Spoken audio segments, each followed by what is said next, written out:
거룩한 성품의 9번째 성품, 긍휼의 성품에 대해서 오늘 말씀을 전하겠습니다.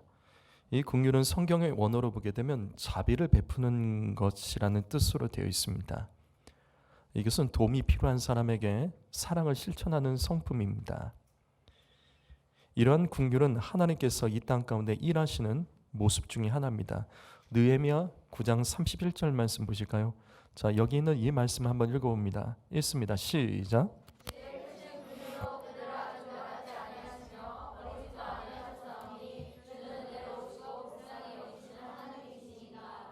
자, 느헤미야는 하나님의 모습을 이렇게 고백합니다. 주는 긍휼이 크신 하나님이시다.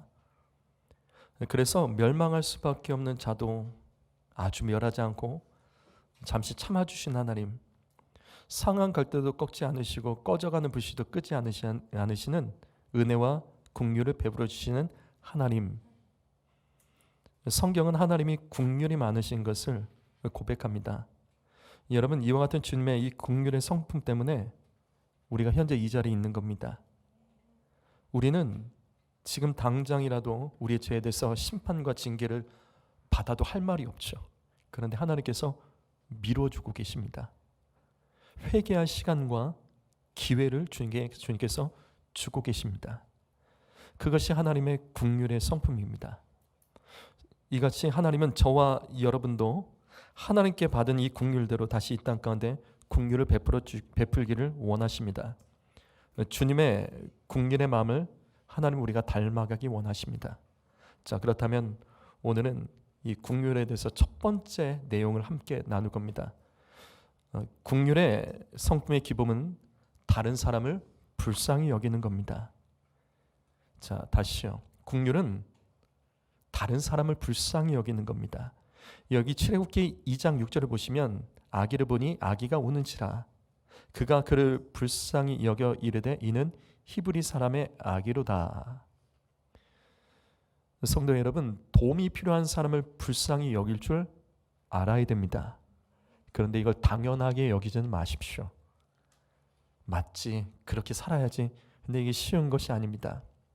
만약 여러분의 인생에 불행한 일이 벌어지고 여러분의 삶의 문제로 마음의 여유가 없을 때, 근데 바로 그때 내 앞에 긍휼이 필요한 사람이 있다면 여러분은 어떻게 하시겠습니까? 우리는 알아요. 긍휼을 베풀어야 된다는 것. 근데 내가 내 삶에 여유가 없을 때 나는 다른 사람을 향하여 도움이 필요한 사람을 긍휼히 여길 수 있을까? 긍휼의 성품은 나에게 어려운 일이 있어도 내 앞에 긍휼이 필요한 사람이 있다면 미루지 말고 불쌍히 여기는 성품입니다. 다시 말해서 긍휼은 다른 사람을 향해 있어야 된다는 겁니다. 그래서 이게 쉽지 않습니다. 자기 상황과 문제를 크게 보는 사람은 절대로 다른 사람을 긍휼히 여길 수 없습니다. 다시요. 내 문제가 크고 내 현실이 어렵고 괴로운 사람, 그 문제에 빠져 있는 사람은 긍휼의 성품을 사용할 수 없습니다. 지금 이 말씀은 모세에 대한 이야기죠. 모세가 나일강에 버려졌습니다. 그러자 이집트의 파라오의 딸, 즉 공주가, 애굽의 공주가 이 모세, 나일강에 버려진 모세를 발견하고 왕국에 데려가서 왕궁에서 자신의 아들로 키우는 말씀입니다. 자, 그러면 우리는 이 내용을 알죠. 모세가 왜 나일강에 버려졌죠? 모세가 나일강에 버려진 이유가 뭐죠? 부모가 문제가 있는 것이 아니죠. 당시 법이 그랬습니다. 당시 이집트 파라오는 히브리인들을 노예로 부려먹으며 강제 노동을 시켰죠. 그리고 히브리인들이 아이를 낳을 때 여자아이를 낳으면 살려두고 남자아이를 낳으면 바로 죽이도록 법을 만들었습니다. 근데 다행히 모세는 태어났을 때 부모가 모세를 죽이지 않고 잠시 숨겨서 키웠습니다. 하지만 더 이상 숨길 수 없게 되자 하나님께 맡기면서 모세를 상자에 담아서 나일강에 흘려보냈습니다. 이 같은 모세를 이집트의 공주가 발견했습니다. 이때 성경은 이집트의 공주가 아기를 불쌍히 여겼다라고 기록하고 있습니다. 불쌍히 여겼다, 긍휼히 여겼다라고 기록되어 있습니다. 성도 여러분, 버려진 아이를 불쌍히 여기는 것을 당연하다고 여기지 마십시오. 이것은 당연한 일을 했을 뿐이야 라고 생각하지 마십시오. 바로의 딸은 이 아기가 히브리인의 아이라는 것을 알았죠. 이 말씀 보시면 바로의 딸은 이 아이가 히브리인의 아이라는 것을 알았습니다. 그렇다면 이 아이는 불쌍히 여길 수 없습니다. 데려갈 수 없죠. 왜? 그의 아버지가 법으로 정했잖아요. 히브리인의 남자아이는 죽여야 됩니다. 누군가 이 아이를 살리기 위해서 강물에 떠내려가게 했던 것뿐이에요. 그렇다면 이 공주는 아버지의 뜻대로 모세를 데려가면 안 되고 이 아이를 죽여야겠죠. 신고를 하더니 고발을 해야 되겠죠. 하지만 바로의 딸 이집트 공주는 국률의 성품을 가진 여자였습니다. 그렇기 때문에 자신의 상황과 처지보다 당장 도움이 필요한 이 갓난아기 모세를 불쌍히 여기서 자기 아들로 삼았습니다. 살리려고요. 분명히 이 아이가 히브리인의 아들이라는 것을 알았지만 문제가 생길 것을 알면서도 도움이 필요한 사람을 그냥 못 본 척하지 않았습니다. 불쌍히 여겼습니다. 여러분 기억하십시오. 여기 이집트 공주는 하나님을 믿는 사람이 아닙니다. 하나님을 믿어서 아이를 불쌍히 여긴 것이 아니에요. 어려움에 처한 사람을 보게 되면, 여러분 예수 믿지 않는 사람도 어려움에 처한 사람을 보게 되면 긍휼히 여기고 돕게 됩니다. 이것이 사람의 기본 성품이에요. 바로 이겁니다. 긍휼은요, 사람의 가장 기본적인 성품입니다. 사람은 누구나 어려운 사람을 만나면 도와야 됩니다. 누가복음 7장 13절 말씀 보시게 되면, 자, 예수님께서 한 과부를 보시고 불쌍히 여기사 울지 말라 말씀하시는 내용이 납니다. 그렇다면 여기 있는 이 과부는 왜 울고 있었죠? 여기 있는 과부는 왜 울고 있었죠? 이 여인은 과부예요. 근데 아들이 한 명 있었어요. 근데 아들이 죽은 겁니다. 그러자 이 어머니는 홀로 남은 거예요. 너무나 서러워서 울고 있었을 때 성경 보십시오. 예수님은 과부를 불쌍히 여겼다라고 말씀하십니다. 그리고 그 아이를 살려주세요. 과부를 불쌍히 여긴 겁니다. 그 상황을 참 불쌍히 여긴 겁니다. 예수님은 어려운 일 당한 사람을 불쌍히 여기신 겁니다. 이거는 신앙과 상관없어요. 신앙과 상관없습니다. 당연히 그렇게 됩니다. 왜? 긍휼은 사람됨의 기본입니다. 그래서 우리는 하나님을 믿으면서도 도움이 필요한 사람을 만약 모른 척한다면 하나님은 그것을 죄로 여기고 반드시 징계하시고 심판하십니다. 여러분 아브라함의 조카 롯이 살았던 소돔성이 멸망당한 이유가 뭐죠? 소돔이 멸망당한 이유가 뭐죠? 어떻게 알고 있어요? 소돔이 멸망당한 이유가 뭐죠? 동성애 때문이에요? 동성애 때문에? 성경에는 그렇게 기록되어 있지 않는데 일단 보실까요? 창세기 18장 20절을 한번 읽어보시겠습니까? 읽어봅니다. 시작.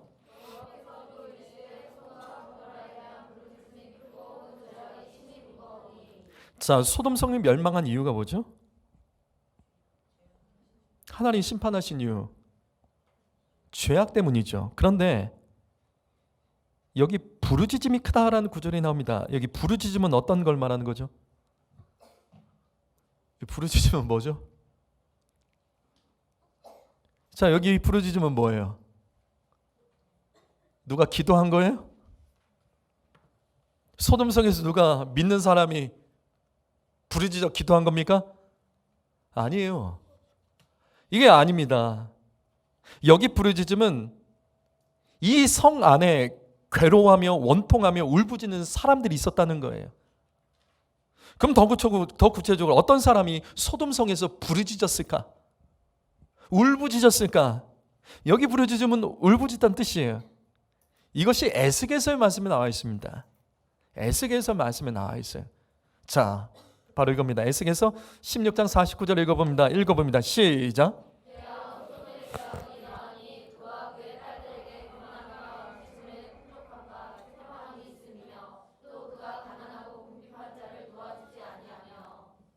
성경에서 소돔성은 분명 풍족하고 평화로운 땅입니다. 사람의 눈에 볼 때 그래요. 그런데 그 안에 가난하고 궁핍한 자들이 있었습니다. 이건 당연한 거죠. 항상 풍성함 속에도 가난하고 불쌍한 사람들은 존재합니다. 힘없고 나약한 사람들은 존재합니다. 하지만 소돔 사람들은 가난한 자들을 돕지 않았다라고 성경에 기록되고 주님은 그것을 죄로 여겼다라고 기록하고 있습니다. 소돔 성은 풍성했지만 국률이 없었어요. 그래서 가난한 자들과 그들의 아이들이 배고프고 억울한 일을 당해서 울부짖으며 탄식하는 소리를 하나님께서 들으시고 국률과 정의가 없는 소돔성을 불로 심판하신 겁니다. 성도 여러분, 국률의 기초는 도움이 필요한 사람을 불쌍히 여기는 겁니다. 이것은 하나님을 몰라도 사람됨의 기초입니다. 내가 아무리 힘들고 어려운 일을 만났어도 내 앞에 어려운 사람이 있으면, 도움이 필요한 사람이 있다면 내 문제 때문에 그 사람을 못 본 척하는 것이 아니라 도와야 됩니다. 이게 국률의 성품입니다. 이거는 신앙의 성품이 아니에요. 사람됨의 기본 성품입니다. 근데 이 말씀이 기가 막히죠. 누가복음 10장 31절부터 41절을 보시게 되면 오늘 우리가 읽은 말씀이 나옵니다. 어떤 사마리아인의 비유. 강도 만나서 죽어가는 자가 있었습니다. 그런데 이 죽어가며 신음하는 사람을 보고 하나님을 예배하는 제사장 그리고 레위인이 그것을 보고도 못 본 척 성경에 피해서 갔다고 기록되어 있죠. 피해서 지나간 거예요. 못 본 척 한 거예요. 하나님을 예배하는 제사장과 레위인이 강도 만나 죽어가는 자를 못 본 척하고 지나간 겁니다. 그런데 유대인들이 사람 취급을 하지 않는 사마리아인이 있었습니다. 그는 강도 만난 자를 불쌍히 여겨 도와줬습니다. 자, 다시요. 국률의 성품은 신앙의 성품과 사실은 이게 신앙의 성품과 큰 어떤 의미가 있는 건 아니에요. 국률의 성품은 사람됨의 가장 기초적인 성품입니다. 불쌍한 사람이 있으면 도와야 되는 거예요. 이거는 예수를 믿는 사람이나 믿지 않는 사람이나 당연히 해야 되는 거예요. 그런데 하나님을 예배하던 제사장과 레위는 강도 만난 자를 돕지 않았습니다. 우리는 여기 어떤 사마리아의 비유를 들었을 때, 설교를 들었을 때 아마 이런 식으로 설교를 들었던 기억이 날 거예요. 제사장과 레위인은 왜 강도 만난 자를 돕지 않았을까요? 제사장과 레위인은 왜 강도 만난 자를 돕지 않았을까요? 이렇게 말하는 사람도 있죠. 제사를 드리러 가야 되는데 급해서 사마리아인이 죽은 줄 알고 죽은 자, 피 흘리는 자 만지면 부정해지니까 이런 여러 가지 설교들을 들었을 겁니다. 여러분, 이 같은 설교도 다 쓸데없는 거예요. 이 같은 말들은 다 쓸데없습니다. 제사장과 레위인이 강도 만난 자를 돕지 않았죠? 제사장과 레위인은 왜 강도 만난 자를 돕지 않았을까요? 왜 사마리아는 강도 만난 자를 도왔죠? 말씀 그대로 봐야죠. 이유는 단 한 가지입니다. 불쌍히 여기는 거예요. 국률의 성품의 차이예요. 제사장과 레위인은 강도 만난 자를 불쌍히 여기지 않았습니다. 그게 정답이죠. 불쌍히 여기지 않았기 때문에. 그러나 사마리아인은 불쌍히 여겼습니다. 바로 이겁니다. 그래서 예수 믿는 사람이 어려운 일을 당한 사람을 불쌍히 여기지 않는 것은 여러분 죄입니다. 그럴 수 있지가 아니에요. 죄입니다.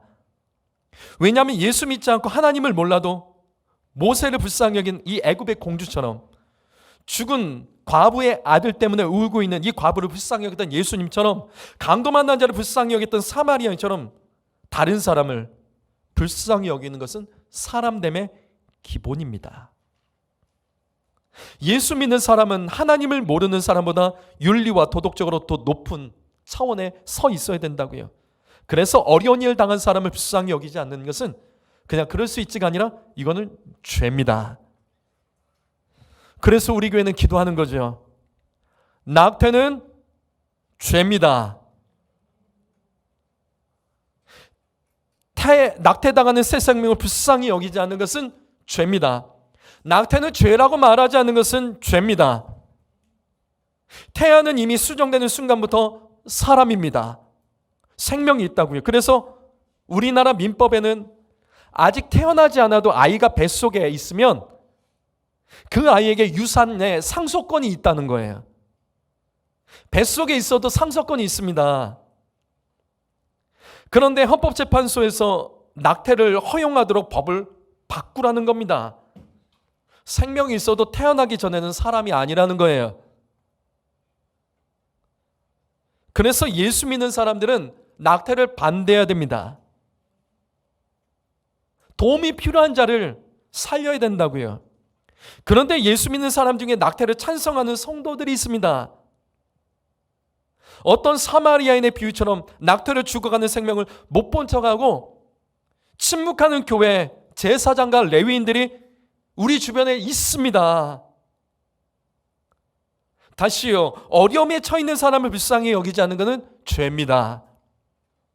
우리가 이 땅의 낙태 문제를 가지고 기도하며 외치는 이유는 선한 사마리아인의 비유에서 제사장과 레위인이 되지 않기 위해서예요. 우리는 그들처럼 죄를 짓지 않기 위해서 낙태의 이 문제를 가지고 말해야 돼요. 낙태는 존속살인입니다. 가족이 살인하는 거예요. 부모가 자식을 살인하는 겁니다. 낙태는 토막살인입니다. 잘라내서 죽인다고요. 잘라내서. 낙태는 청부살인입니다. 돈 주고 아이를 죽이는 거예요. 이것을 죄라고 외치셔야 됩니다. 이 죄가 끊어지도록 우리는 기도해야 됩니다. 우리에게는 긍휼의 성품이 있기 때문에, 하나님이 주신 가장 기본적인 성품이 있기 때문에 우리는 낙태를 반대하고 생명을 살리라고 외쳐야 된다고요. 또한 북한 동포를 불쌍히 여기지 않는 것도 죄입니다. 예수 믿는 사람 중에 북한을 위해서 기도하는 것을 특별한 교회와 특별한 성도들이 하는 것이라고 말하는 사람들이 있어요. 아직 북한에 대해서 사명이 열리지 않아서 못한다라고 말하는 사람도 있습니다. 아니죠. 긍휼은 사람됨의 기본입니다. 노동자의 인권, 동성애자의 인권, 동물학대로 난리치는 대한민국입니다. TV 보십시오. 아프리카에 죽어가는 사람들 돕자며, 굶주리는 사람들 돕자며 방송과 언론에서 소리내고 교회에서 성도들이 불쌍히 여기며 돕고 있습니다. 우크라이나 전쟁 때문에 가슴이 아프다며 교회들이 모금 운동을 합니다. 저희 교회도 모금 동참하라고 공문이 왔어요. 그런데 속상한 것은 가장 가까운 북한 내동포들이 김정은의 노예 생활을 하면서 굶어 죽고 맞아 죽고 겨울이면 얼어 죽고 있는데 이것을 말하지 않아요. 대다수 한국교회 제사장과 레위인들은 강도 만난 북한 동포들에 대해서는 침묵합니다. 피해가고 있습니다. 그렇게 정의를 부르짖는 종교단체들, 언론들, 아프리카 난민, 이슬람 난민 돕자고는 외치지만, 그런 성도들, 교회들 많지만 북한에 대해서는 왜 침묵하고 있을까요? 선한 사마리아인의 비유를 설교하면서도 한국교회가 현재 강도 만난 자를 돕고 있습니다. 강도를 돕고 있습니다. 김일성과 김정은이라는 이 강도, 70년 넘게 내동포들을 죽이고 학대하는 이들을 오늘날 한국교회와 성도들이 돕고 있다고요. 이것이 긍휼이라고 말하고 있는 거예요. 도왔던 그 돈이 북한 동포들 계속해서 노예살이하고 그 땅에는 30만의 성도들, 그 다음 교회들을 무너뜨리는데 그 돈이 쓰이는데 교회는 지금 긍휼을 베풀고 있다고 스스로 만족해하고 있습니다. 성도 여러분, 대한민국에서 여자와 어린아이 인권이 얼마나 강조되는 나라입니까? 근데 우리는 알죠. 팔려다니고 있어요. 중국에 팔려다니고 있습니다. 얼마나 일이 비일비재하면 중국과 북한의 국경지대 사방에 이와 같은 표지판을 중국 정부에서 만들어서 사람 판매하지 말라고 이렇게 중국 정부가 나서는 것일까요? 니부여워요.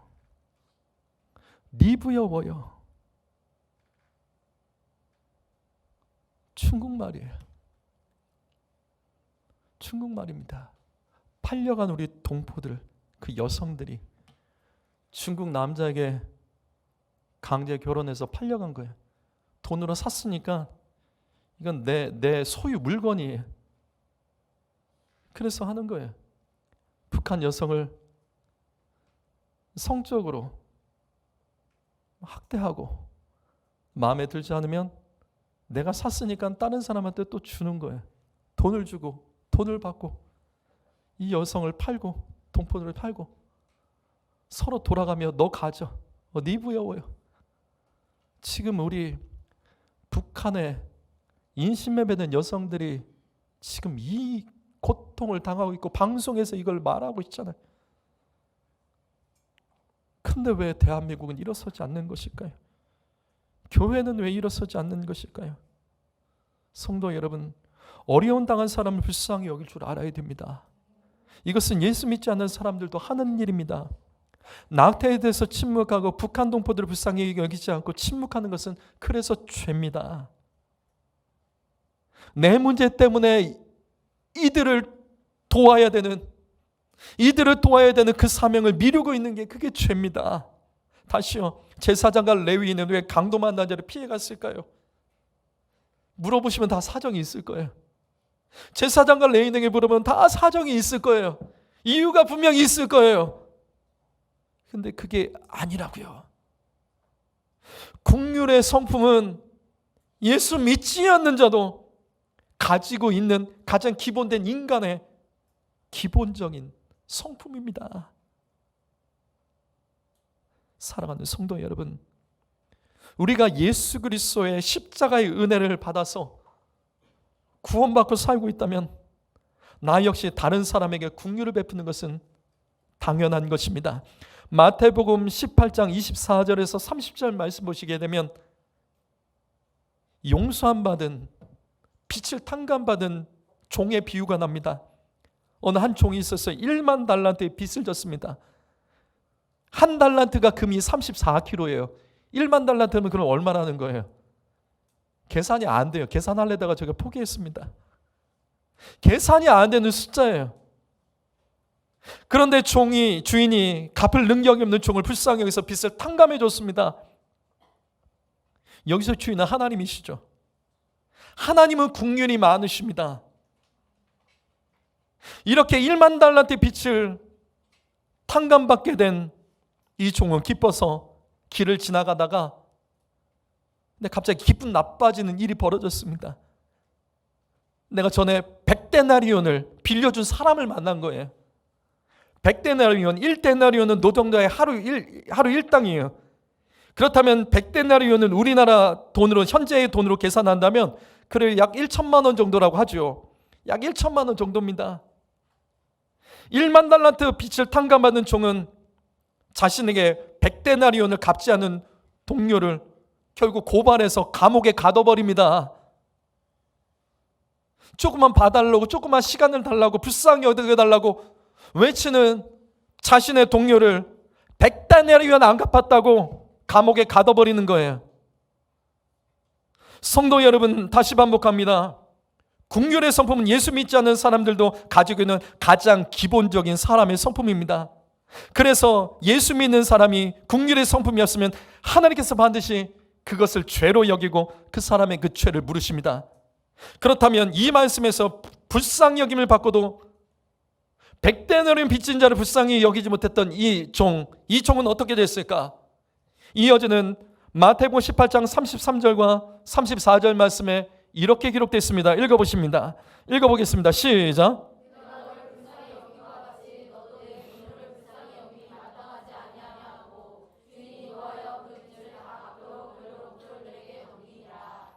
성도 여러분, 도움이 필요한 사람을 불쌍히 여기지 못하면 하나님께서는 그동안 우리를 불쌍히 여겼던 것이죠. 우리를 불쌍히 여겼던 것에서 다시 되찾아가십니다. 뺏어가십니다. 불쌍히 여기지 않는 것을 죄로 다루시고 징계하시고 반드시 심판하십니다. 사랑하는 성도 여러분, 여러분은 긍휼의 성품을 가지고 계십니까? 긍휼의 성품을 사용하고 계십니까? 긍휼의 성품, 오늘 첫 번째 말씀을 마무리하겠습니다. 다른 사람에게 긍휼을 베푸셔야 됩니다. 이거는 내가 예수 믿는 사람이기 때문에 하는 것이 아니라 사람이기 때문에 하는 거예요. 예수 믿지 않는 사람도 당연히 해야 되는 거예요. 내가 다른 사람에게 긍휼을 베풀면 그래요, 손해볼 수 있을 겁니다. 그런데 성경은 그렇게 말씀하고 있지 않아요. 여러분, 우리가 다른 사람에게 긍휼을 베풀어서 손해보는 게 그게 축복입니다. 잠언 19장 17절 말씀 읽어볼까요? 읽어봅니다. 시작.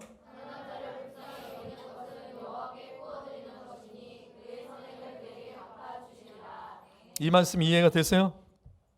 가난한 사람을 불쌍히 여기는 것, 도움이 필요한 사람 불쌍히 여기는 것은 여호와께 구워드리는 거랍니다. 무슨 말이냐면 도움이 필요한 사람에게 긍휼을 베푸는 것은 하나님께서 나에게 빚지게 하는 거예요. 내가 도움이 필요한 사람을 긍휼을 베푸면 하나님이 나에게 빚지는 거예요. 그래서 하나님께서는 불쌍히 여긴 사람을 대신해서 하나님이 그 빚을 갚아주신다는 거예요. 바로 이겁니다. 긍휼을 베푸는 것이 복을 받는 비결입니다. 내 능력이 없어서 저 사람이 나보다 더 많이 가져서 네가 더해. 어리석은 거죠. 어리석은 거죠. 차라리 저 사람이 할까봐 내가 더 하는 게, 성경 말씀에는 그것이 하나님께서 나에게 빚지게 만드는 건데 저 사람을 더 복되게 하는 그 일을 우리는 그냥 보고만 있는 거예요. 성도 여러분, 그래서 긍휼을 베푸지 않는 사람은 하나님께서 그 모습을 죄로 다루며 징계하십니다. 그래서 긍휼의 성품이라는 말씀을 드리면서 우리가 반드시 조심해야 될 것이 있어요. 여러분, 긍휼의 성품과 반대되는 것이 뭘까요? 긍휼의 성품과 반대되는 거예요. 그게 뭘까요? 긍휼의 성품과 반대되는 게 뭘까요? 뭐죠?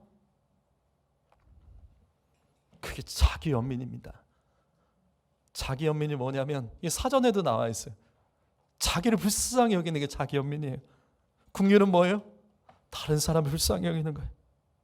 자기 연민에 빠진 사람은 내가 더 힘들어, 내가 더 불쌍해, 그래서 안 도와요. 좀 여유 있는 저 사람이 도우면 되지. 나는 안 도우면서 다른 사람이 안 돕는다고 손가락질을 해. 긍휼의 성품이 없는 사람, 자기 앞에 도움이 필요한 사람 보고도 돕지 않는 사람의 대부분은 자기 연민에 빠져 있어서 그래. 나는 가난해, 난 불쌍해. 그래서 이 자기 연민에 빠진 사람들의 메시지가 항상 이겁니다. 나는 불행해, 나는 힘들어, 나는 외로워, 나는 괴로워, 나는 우울해, 나는 불쌍해. 항상 그 언어가 이래요. 그 마음의 태도가 이런 거예요. 자기 오타입니다. 자기 연민의 메시지예요. 자기 연민의 메시지. 그래서 자기 연민에 빠진 사람과 대화해 보십시오. 너무나 쉽게 알아요. 자기 연민에 빠진 사람은 자기만 봅니다. 신기하죠? 자기만 봅니다. 남들이 안 보여요. 그래서 감사가 없어요. 기쁨이 없어요. 그렇기 때문에 삶이 무력하죠. 작은 것에 상처 잘 받습니다. 그래서 자기 연민에 빠진 사람은요, 예배가 무너집니다. 기도가 안 돼요. 찬양이 막힙니다. 말씀이 안 됩니다. 왜? 내가 불행한데, 내가 불쌍한데, 나 힘든데. 자기만 바라보기 때문에 그래요. 그래서 하나님을 바라볼 수가 없는 거예요. 그래서 자기 연민에 빠진 사람은, 불쌍한 사람, 도움이 필요한 사람 만나도 긍휼을 베풀지 않습니다. 왜? 자기만 보기 때문이에요. 나의 문제, 나의 고통, 나의 상황, 나의 감정에만 집중하기 때문입니다. 다시요, 긍휼은 다른 사람을 불쌍히 여기는 겁니다. 자기 연민은 나를 불쌍히 여기는 거예요. 그래서 긍휼의 반대가 자기 연민입니다. 자기 연민에 빠진 사람은 강도 만난 자를 도울 수 없습니다. 강도 만난 자가 죽어가고 있어도 자기 연민에 빠진 사람은요, 다 이유가 있어요. 이유가 있는 제사장과 레위인이 되는 겁니다. 나를 불쌍히 여기시면 안 돼요. 하나님이 나를 불쌍히 여기셔야지 내가 나를 불쌍히 여기면 안 된다고요. 나는요, 감사해야 됩니다. 나는 감사해야 됩니다. 그래서 나는 다른 사람을 불쌍히 여기게 됩니다. 자기 연민에서 깨어나십시오. 그래야지 다른 사람을 불쌍히 여기고 우리는 하나님을 볼 수 있는 겁니다. 마태복음 5장 7절 말씀 읽어보시죠. 시작. 분명히 성경은 말해요. 긍휼히 여기는 건 이 땅에서 우리가 하나님께서 주시는 8가지 복이 있는데 그 중에 하나가 긍휼히 여길 때 받는 복이에요. 자기 연민 빠지지 마세요. 자기 연민 빠지지 마세요. 그러면 나 자신도 구원받지 못합니다. 하지만 긍휼히 여기는 자는, 저는 이 말씀 있습니다. 복을 받습니다. 반드시 복을 받습니다. 남 섬기고 남 때문에 내 것을 손해보는 사람은 반드시 복을 받습니다. 하나님은 그렇게 하십니다. 긍휼히 여긴 자는 반드시 복을 받습니다. 긍휼히 여긴 것이 많을수록 더 큰 복을 받습니다. 내가 도움이 필요한 사람에게 집중할수록 하나님 나에게 집중하는 거예요. 하나님 나에게만 집중해 주십시오. 그러시면 안 돼요. 하나님 저 사람에게 집중해 주십시오. 저 사람에게 집중해 주십시오. 저 불쌍한 사람 집중해 주십시오. 그러면 하나님께서 나를 봐주시는 거예요. 그때 우리는 자꾸만 나를 봐달라고 해요. 나 좀 봐주세요. 나 좀 봐주세요. 내 옆에 사람이 어렵고 힘들고 아프고 도움이 필요한데도 주님 내가 더 불쌍해요. 내가 불쌍해요. 그게 아니라고요. 그거 역전되려면, 그거 역전시키려면 긍휼을 베풀어야 됩니다. 주님은 우리의 삶에 절대로 억울한 일을 행하지 않으십니다. 주님은 우리를 불쌍하게 만드신 분이 아니십니다. 하나님께 감사하세요. 도와주셔야 됩니다. 그래야 하나님의 도움을 받습니다. 오늘 이 말씀을 기억하며 내 삶에 나는 누구에게 긍휼을 베풀었는지, 언제가 내가 하나님 부름을 받겠죠. 하나님 부름을 받겠죠. 그래요. 하나님 부름 받으면 나의 장례식에서 정말 나를 위해서 뜨겁게 울어줄 자가 누가 있을까요? 결국은 나의 긍휼함을 받은 사람이 나를 기억하며 뜨겁게 눈물을 흘리겠죠. 사랑하는 성도 여러분, 이기적이면 안 됩니다. 나만 보면 안 됩니다. 주님이 주신 우리의 모든 것을 다해서 도움이 필요한 자에게 우리에게 집중할 때 하나님은 나에게 집중하시고 복을 주십니다. 기도하겠습니다.